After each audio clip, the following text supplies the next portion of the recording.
ఆంధ్రప్రదేశ్లో ప్రతి ఇంటికి సంక్షేమ పథకాలు అందించిన ఘనత జగన్మోహన్ రెడ్డికి దక్కుతుందని కావలి ఎమ్మెల్యే రామిరెడ్డి ప్రతాప్ కుమార్ రెడ్డి అన్నారు. నెల్లూరు జిల్లా కావలి మండల ప్రజా పరిషత్ కార్యాలయంలో ఆసరా 4వ విడత వారోత్సవాల్లో రాజ్యసభ సభ్యులు బీదా మస్తాన్ రావుతో కలిసి ఆయన పాల్గొన్నారు. నెల్లూరు జిల్లా కావలి మండల ప్రజా పరిషత్ కార్యాలయంలో ఆసరా 4వ విడత వారోత్సవాల్లో ముఖ్య అతిథులుగా రాజ్యసభ సభ్యులు బీదా మస్తాన్ రావు, ఎమ్మెల్యే ప్రతాప్ కుమార్ రెడ్డి, కావలి వైఎస్ఆర్సీపీ పరిశీలకులు కుప్పం ప్రసాద్ పాల్గొన్నారు. అనంతరం జగన్మోహన్ రెడ్డి చిత్రపటానికి పొదుపు మహిళలతో కలిసి పాలాభిషేకం చేశారు. ఈ సందర్భంగా ఎమ్మెల్యే రామిరెడ్డి ప్రతాప్ కుమార్ రెడ్డి మాట్లాడారు.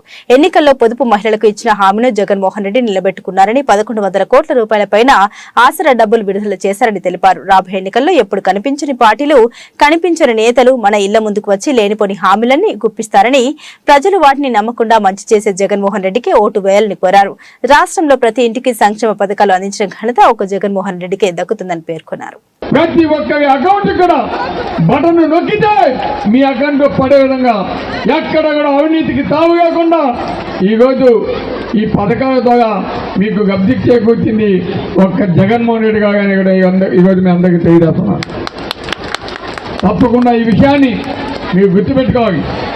ఎందుకంటే ఈరోజు ఇక్కడికి వచ్చిన ప్రతి ఒక్క అక్కజగమ్మ కూడా మీరు పోయి జగనన్న ఏమి చేశాడు, జగనన్న ఏ విధంగా మన బిడ్డని చదివిస్తున్నాడు, ఈరోజు జగనన్న ఏ విధంగా మన పిల్లల్ని చదివించుకునేదానికి భరోసాగా ఉన్నారు, ఇవన్నీ కూడా తెలియజేయాల్సిన బాధ్యత మీ మీద ఉందని కూడా నేను ఈరోజు సభాముఖంగా తెలియజేస్తున్నాను.